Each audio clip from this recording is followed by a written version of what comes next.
Hello guys, তো আজকে অনেক দিন পর আমরা একসাথে বসে চা খাচ্ছিলাম। আর এই জামাটা 5 বছর আগের আমি খুঁজে পেয়েছি, তো ঠিক করলাম যে ইস্ত্রি করে আজকে এটাই পরি। তো আমার ছিল আজকে নেলসের অ্যাপয়েন্টমেন্ট, তো আমাকে বললো চলো আমি তোমাকে নামিয়ে দিয়ে আসি। আর তোমরা যারা বহরমপুরে থাকো তারা তো চেনোই, এটা সুপিস নেল বার। আমি সুপর্ণাদির কাছে লকডাউন থেকে নেলস করাই, she is the best, no doubt. তো আমি এখানে একটা পিন্টারেস্ট থেকে ডিজাইন বার করে দিয়েছিলাম মারমেড নেলসের। তো যেটা চেয়েছিলাম তার থেকে তো অনেক ভালোই পেয়েছি। কি প্রিটি লাগছে তাই না?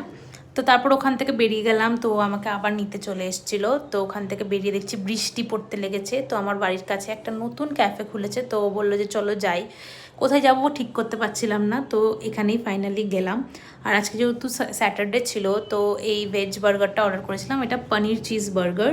খেয়ে দেখলাম তো বেশ ভালোই লাগলো আমার। আর এখানে অর্ডার করেছিলাম পনির স্যান্ডউইচ, দেখো কতটা চিজ দেওয়া আছে। তো স্যান্ডউইচ খেলাম, যে চিয়ার্স করে নিচ্ছি। তারপর বেরিয়ে দেখি তো কি বৃষ্টি, আজকেও ভিজে গেলাম। দেখো আমার বাড়ির সামনে কীরকম জল জমে গেছে। তো কেমন লাগলো জানিও।